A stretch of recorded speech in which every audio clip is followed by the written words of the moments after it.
Well, dear students, today we are going to do some numericals again. Okay, तो ये जो numericals हैं ये NCERT questions based हैं and ये सारे के सारे numericals जो हम करने वाले हैं ये NCERT based हैं and इसमें हम लोग statement आपको बोलेंगे तो आप ना ही लिखे तो बेटर है क्योंकि टाइम बहुत लग जाता है स्टेटमेंट को बोलते बोलते. सो वो रिकॉर्डेड आपको मिल जाएगा. Okay, right on. How much energy is given, how much energy is given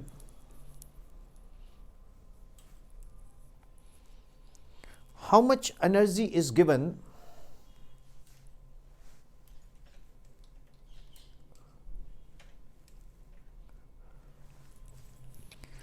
by 1 coulomb of charge, by 1 coulomb of charge when it is passing through, when it is passing through 6 volt battery. I repeat, how much energy is given by 1 coulomb charge when it is passing through 6 volt battery? Your time starts now.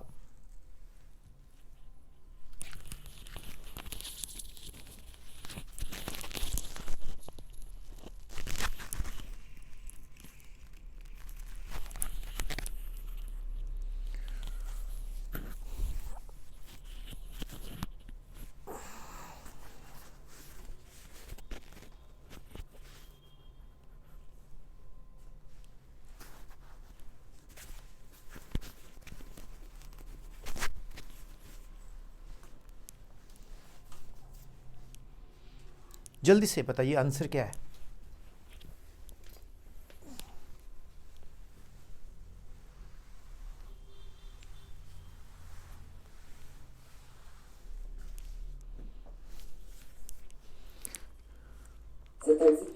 हाँ जी, 36 देखो बेटा इस concept को ध्यान से समझो. आप गलती कहाँ कर रहे हो. W upon Q is equal to V. W upon 1 coulomb is equal to 6 volt. Then W is equal to 6 into 1. Then the answer is 6 joule. Correct? Next question.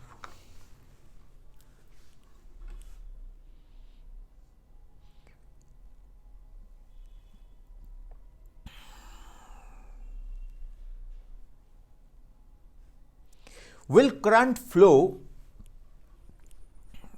आप बेशक मत लिखो, मैं रिकॉर्डेड भेजूंगा, सुनो.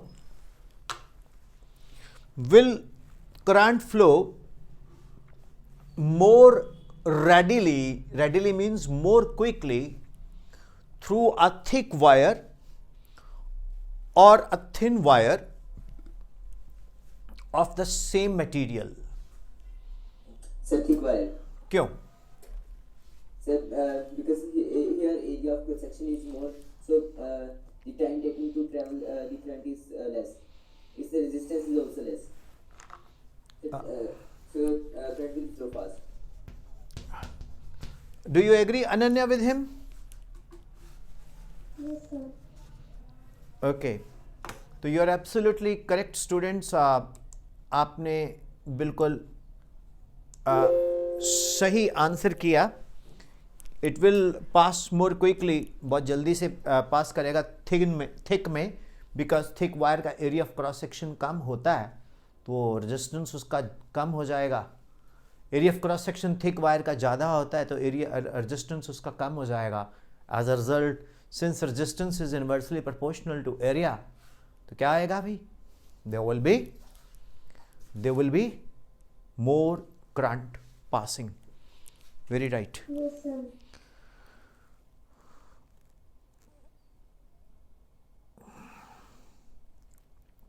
नेक्स्ट क्वेश्चन, बहुत ध्यान से सुनना. वाई, आप ऐसे करना ना बेटा, क्योंकि ये लेक्चर मैं रिकॉर्ड कर रहा हूँ तो आपको यूट्यूब पे तो मिल ही जाएगा। अगर आप लिखोगे तो आपका टाइम बहुत लग जाएगा। तो आप रिकॉर्डेड लेक्चर से नोट्स बना लेना और अभी आप क्वेश्चन को बहुत ध्यान से सुनो। जो कोई पॉइंट आपको बड़ा कंक्रीट लगता है उसको नोट करना है दिमाग में या कॉपी पे कर लो, मुझे प्रॉब्लम नहीं है, ठीक है। Okay, sir. Why are coils of electric toasters and electric irons made of an alloy than pure metal? पहले तो आप मुझे बताओ alloy क्या होता है, you know this? Sir, The mixture of metal and non-metal. mixture of two or more metals or non-metals. It is a mixture of two or More metals or non-metals. एक बार फिर से बोलना जोर से। Sir, an alloy is a homogeneous mixture of two or more metals or a non-metal. Okay बेटा, do you agree brother? Yes, sir. Yes students, it is a right answer. तो हम लोग जितने भी ये टोस्टर्स हैं या इलेक्ट्रिक आयरन है, इसके जो कॉइल्स हैं जिसमें आप करंट पास करके ग्लो करता है वो, तो उसको हम बनाते हैं एलॉय का। क्यों? क्योंकि जो coils of electric toasters and electric irons are made of, can you बता सकते हो किसका बना होता है वो? नाइक्रोम। किसका? नाइक्रोम। अब ये मत बोल देना नाई साहब के पास जाके क्रोम को खोलो, गूगल क्रोम को, दैट इज कॉल्ड नाइक्रोम। अब नाइक्रोम कैसे बनता है मालूम है? Yes, जैसे निकल और नहीं, मैं बताता हूं। नाइक्रोम को याद करने का आपको एक बड़ा सिंपल फार्मूला देता हूं।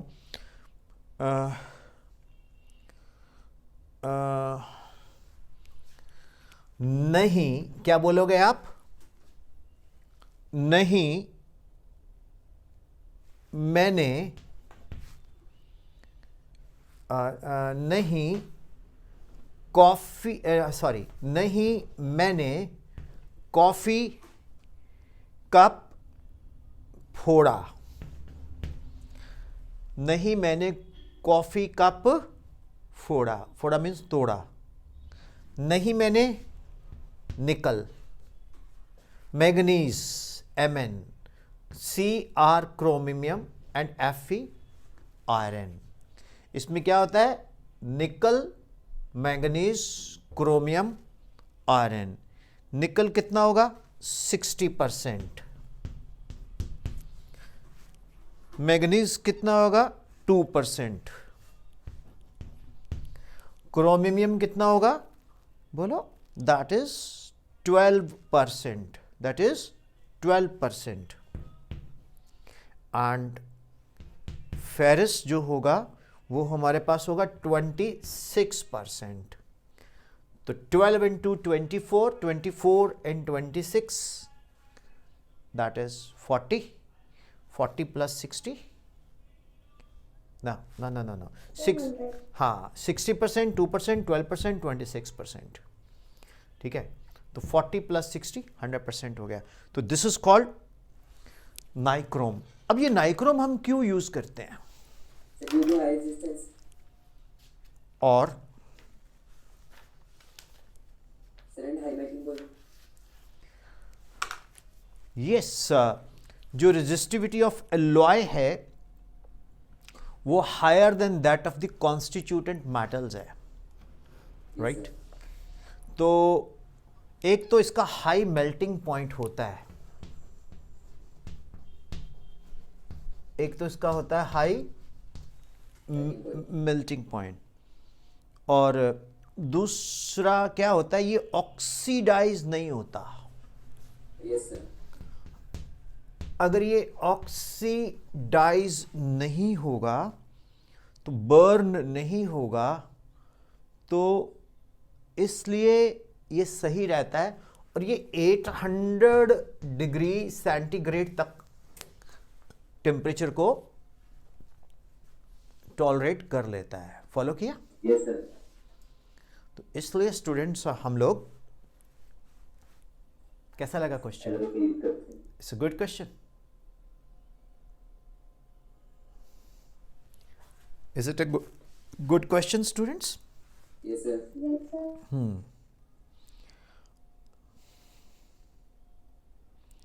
Which among iron and mercury is a better conductor? So mercury. Why? So due to the presence of more electrons, and it is also a fluid state, so that the ions can be transferred. They can transfer electricity from them. So mercury according to you होता है. अनन्या जी आपके लिए Sir, I think iron is a good conductor. क्यों बेटा, कैसे? So because it can conduct electricity more better. ये किसने बताया आपको? आपने गेस किया ना? Yes, sir. लिखिए, लिखना सुन लो, लिख बाद में लेना.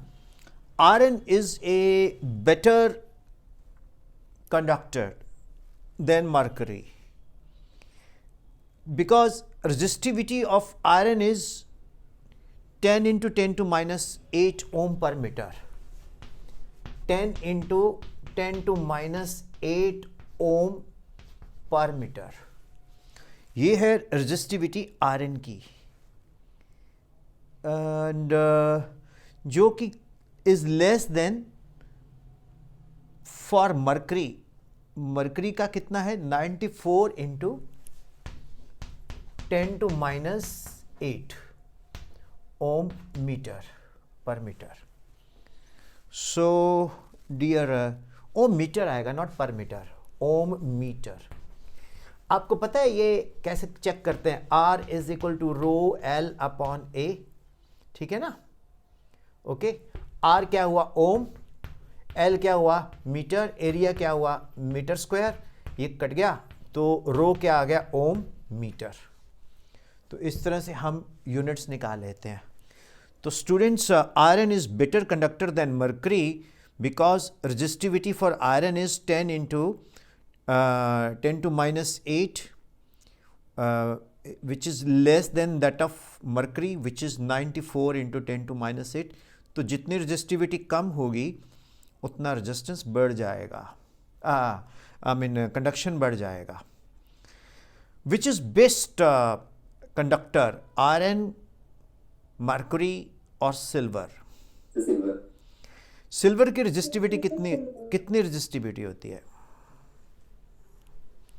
सिल्वर की रेजिस्टिविटी होती है 1.6 10 to minus 8 ohm meter. This is for silver and this is for, I mean, you're getting this for 10 you are getting for this mercury, 94 you are getting for, 10 you are getting for iron, 94 you are getting for mercury. So 1.6 you are getting for silver. So silver is one of the best conductor. Okay. अब मुझे एक चीज बताओ,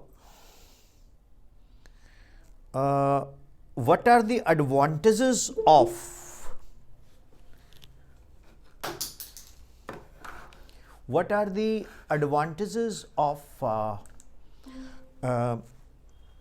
connecting electrical devices in parallel? What are the advantages of connecting electrical devices in parallel? Okay. So, With battery, let me complete the question. With battery instead of connecting them in series. So because in parallel, if one still in series, if one resistance stops working or one device stops working, then other will also stop. But if in parallel one device stops working, then other will still working. Very nice. तो series में एक गया तो सब गए, हम तो डूबेंगे सनम, तुमको भी ले डूबेंगे। पैरेलल में एक गया तो कोई बात नहीं भैया, तू नहीं आया क्लास में, तेरे बिना क्लास नहीं चलेगी, हम तो पढ़ेंगे। सीरीज में एक ने नहीं लगाई क्लास, किसी ने नहीं लगाई, है ना। Yes, sir. अब मैं कुछ एज ए टीचर आंसर करूं। Yes, sir. When number of electrical devices are connected in parallel, each device has the same potential difference it as provided by the battery and it keeps on working even if the other devices fail, जो आपने बोला। Yes, sir. This is not so in case of अब पहले एक ने देखा, फिर सबको बोला लग रही है क्लास, फिर मैसेज किया होगा कि आ जाओ, ठीक है। नाउ ओके,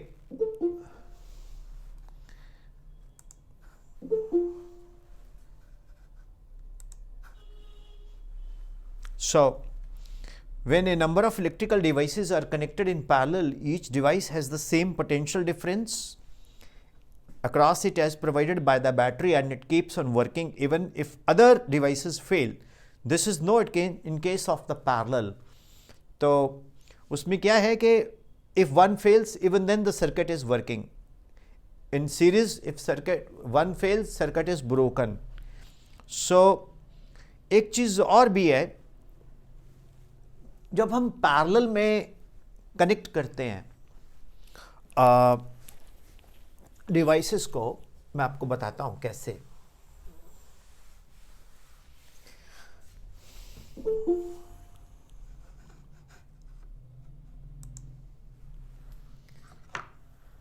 जैसे ये हमारे पास एक हीटर है, सपोज ये एयर कंडीशनड है, सपोज ये हमारे पास गीज़र है, राइट, ये हमारे पास एलईडी लाइट है, ये हमारे पास सपोज समर्सिबल पंप है, और इधर लगा हुआ है बहुत बड़ा सोर्स ऑफ करंट। तो अब सभी के अक्रॉस पोटेंशियल सेम है, लेकिन सभी का जो रेजिस्टेंस है वो अलग अलग है।